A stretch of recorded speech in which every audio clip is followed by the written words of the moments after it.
नमस्कार, सीसीएन के दर्शकों का स्वागत है। सीसीएन न्यूज के लिए मैं रोहिणी जोशी। विधायक चंदन रामदास व भाजपा जिला अध्यक्ष शिव सिंह बिष्ट ने आपदा प्रभावित लाहौर घाटी के गांवों का निरीक्षण किया तथा प्रभावित परिवारों की मदद के लिए जिला प्रशासन से बातचीत की। प्रभावित क्षेत्रों का भ्रमण करने के उपरांत विधायक चंदन दास ने बताया कि प्रभावित परिवारों की मदद के लिए प्रदेश शासन व जिला प्रशासन से बातचीत की गई है।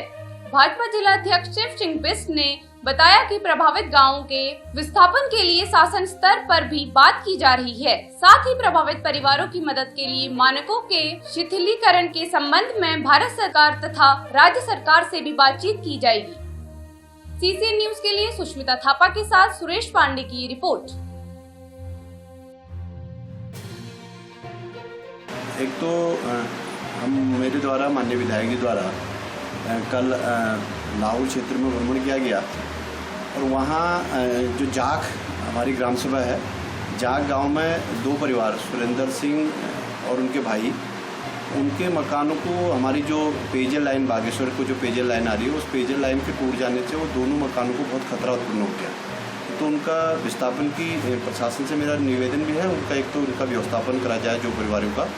उसके अलावा जो दाड़िम खेत, गनी गाँव, लमचूला, सुराग घाटी में नुकसान है, लेकिन प्रशासन द्वारा भी हम लोग माननीय विधायक जी और हम लोग भी प्रयास कर रहे हैं। कुछ जो दीवारें टूट गई, सड़कों की बहुत ख़राब स्थिति में सड़कें हैं, वो माननीय विधायक जी द्वारा पीएमजीएसवाई से भी उसके लिए ठीक करने के लिए कहा गया है। और बाकी जो माननीय प्रमुख जी भी साथ में थे, मनरेगा के माध्यम से भी हम उनको ठीक करने का प्रयास करें। ऐसे ही एक दो दिन पहले इधर घेटी बिलकोट भी हम लोगों द्वारा भ्रमण करा गया है, उधर भी बहुत नुकसान हुआ है। वहाँ भी एक परिवार घेटी में जिनके मकान के आगे बहुत बड़ा भूस्खलन होने के कारण उनको बहुत ही उनके मकान पूरे खतरे के जद में आ गया, उनके भी विस्थापन की बहुत सख्त आवश्यकता है। तो मेरा आपके माध्यम से मैं प्रशासन से अनुरोध करूँगा, आग्रह करूँगा कि ऐसे इन तीन परिवारों को शीघ्र विस्थापन करने की प्रक्रिया प्रारंभ करें। जो मानकों में शिथिलीकरण की बात की जा रही है, जिसका आंशिक क्षतिग्रस्त होता है वो बहुत कम धनराशि मिलती है, तो इस तरह की क्या सरकार से आप डिमांड करेंगे? हाँ, मेरा निवेदन है, क्योंकि हमारी पहाड़ों की जो भौगोलिक स्थिति है उसके अनुरूप भी एक तो इन मानकों में भी शिथिलीकरण होना चाहिए। दूसरा, कई परिवार, क्योंकि जब हम लोग मकान लगाते हैं गांव में पता नहीं होता है कहाँ पर हमारी नाप ज़मीन है और कहाँ पर बेनाप है।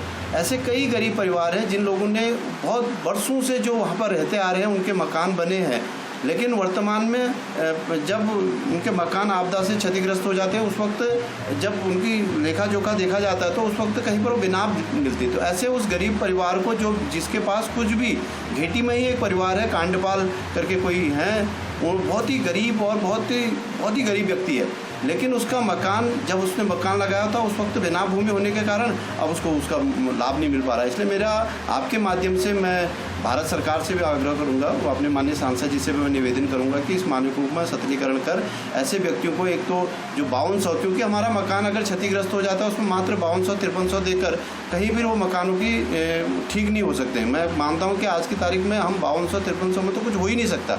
इसलिए उन पहाड़ों में जो मकान है, पहाड़ और जो मैदानी क्षेत्र, उनके अलग अलग मानक उसमें होने चाहिए। कल मुझे लाहौर घाटी क्षेत्र में आपदाग्रस्त क्षेत्रों का भ्रमण करने का मौका मिला। जाख में सुरेंद्र सिंह के वहाँ जो जाख हमारी जो जखेड़ा पेयजल योजना है वो पूरी ध्वस्त हो गई थी, वो उनके मकान में आ गई है। बहुत ज़्यादा नुकसान हुआ है। जाख में पार की तरफ भी बहुत ज़्यादा नुकसान हुआ है, दाड़िम खेत में नुकसान हुआ है। और उसके बाद जब हम गनी गाँव गए, गनी गाँव में कई गौशाला और मकान भी क्षतिग्रस्त हुए हैं, रास्ते क्षतिग्रस्त हुए हैं। फिर मैं लमचूला गया, लमचूला के गांव में भी बहुत से मकानों में नुकसान हुआ। रात में हम डाकघाट होते हुए सौराग गए।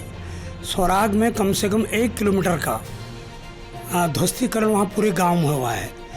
जखेड़ा के गांव में बहुत बाल पूरा पहाड़ टूटने से गांव बचा है, गौशाला ध्वस्त हुआ है, पशु उसमें नुकसान हुआ है। मगर जो एक मल्लीगाड़ है, मल्लीगाड़ में की स्थिति बहुत ख़राब है। मल्लीगाड़ में जो उड़खुली में जो बादल फटा है, उस बादल फटने से मल्लीगाड़ में बहुत ज़्यादा नुकसान हुआ है। और क्षेत्र के लोगों ने मुझसे मांग रखी कि यहाँ जो टूट फूट हुई उसके लिए धनराशि दें और मेरे साथ अपने जिलाध्यक्ष आदरणीय श्री शिव सिंह बिष्ट जी थे, ब्लॉक प्रमुख हेमा बिष्ट जी थी। बहुत से कार्यकर्ताओं ने हमने गांव-गांव जाकर आपदाग्रस्त इलाकों का हमने भ्रमण किया और सबको ये आश्वस्त किया कि जहां भी जो नियमानुसार धनराशि देने की आवश्यकता होगी सबको दिया जाएगा। लाहौर घाटी क्षेत्र में दो बड़ी मांगें थी। एक तो जाग से आगे की रोड का डामरीकरण। इस बार जो 10 करोड़ की धनराशि माननीय मुख्यमंत्री जी ने मुझे दी है, मैंने 2 करोड़ रुपया उसमें 2 किलोमीटर रोड के लिए स्वीकृत की है। अक्टूबर से उसमें काम शुरू हो जाएगा। और वहाँ संचार के लिए टावर की आवश्यकता थी। सलानी से ऊपर तो आंशिक रूप से BSNL का टावर पकड़ता है, मगर इधर पंद्रपाली से पूरी लाहौर घाटी में संचार व्यवस्था नहीं है।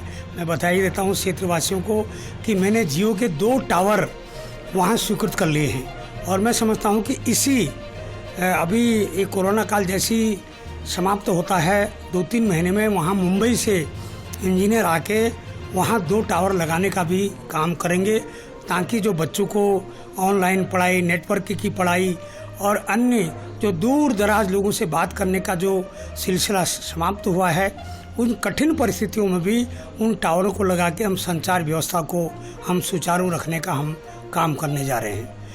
लाहौर घाटी एक बहुत बड़ी घाटी है। वहाँ जब मैं लमचूला गया, लमचूला से पांडुथल के लिए हमने रोड स्वीकृत की है, गनी गांव से पांडुथल के लिए रोड स्वीकृत की है। बहुत सी रोडें हमारी वहाँ चल रही हैं, मगर वो घाटी में इस बार बहुत नुकसान हुआ है। मेरा प्रयास होगा कि लोगों के दुख दर्द में शामिल होकर जो भी उनकी समस्या का समाधान हो वो हम करेंगे।